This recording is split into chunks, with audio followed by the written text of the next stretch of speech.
সরকার এখনো লাগাম টেনে ধরতে না পারে, সরকার যদি আজকে যে দাবিগুলো করা হয়েছে এই দাবিগুলো পালন করতে না পারে, পূরণ করতে না পারে, তাহলে আমরা হয়তো বা আবারও একটি পুলিশি রাষ্ট্রের দিকে এগিয়ে যাচ্ছি। যেই পুলিশি রাষ্ট্রকে আসলে গতকালকের ঘটনা তো একমাত্র না, আমরা এরকম ঘটনা অনেকবার দেখেছি। আমরা দেখেছি অন্তর্বর্তীকালীন সরকারের সময়ে কিভাবে ধর্ষণ বিরোধী আন্দোলনে পুলিশে হামলা হয়েছিল।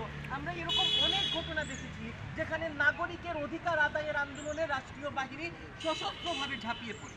এই যে ঝাঁপিয়ে পড়া, এই যে রাষ্ট্রের যে কোনো নাগরিককে যে কোনো জায়গাতে মব পুলিশিং করা, মোরাল পুলিশিং করা, আমরা মনে করি এটার বিরুদ্ধে অবস্থান যতটা না বেশি রাজনৈতিক স্বার্থে, তার থেকে অনেক বেশি আপনার আমাদের সবার বেঁচে থাকার স্বার্থে।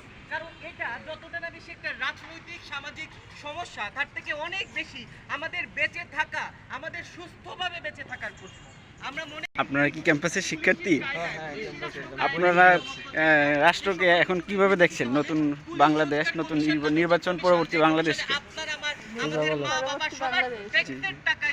নির্বাচন পরবর্তী বাংলাদেশের কিছু ভালো জিনিস চোখে পড়ছে, যেমন প্রধানমন্ত্রী জনদুর্ভোগ বোঝার চেষ্টা করতেছেন, জ্যামে দাঁড়ায় আছেন, এটা একটা পজিটিভ দিক। আবার দেখতেছি যে হলো বিভিন্ন যে ফ্যামিলি কার্ড দেওয়ার ব্যবস্থা করছেন, এটা ভালো দিক। বেকারদের জন্য এখনো কিছু আসেনি। আমি আজকের যে আন্দোলন জনদুর্ভোগ নিয়ে কথা হচ্ছে, আপনি জনদুর্ভোগের পরিস্থিতিকে কিভাবে দেখেন? এবং লাস্টে ভোলাতে একটা ঘটনা ঘটেছে, আপনি শুনছেন, সেই যে আইন শৃঙ্খলার একটু অবনতি হচ্ছে, সেটা কি স্বাভাবিক নাকি? এটা অবশ্যই অস্বাভাবিক। একটা দেশের প্রধানমন্ত্রী যখন নির্বাচিত হয়ে গেছে আরো এক সপ্তাহ আগে, এক সপ্তাহের মধ্যে তাকে কোনটা বলবো ভাই, এটা চলে আসে।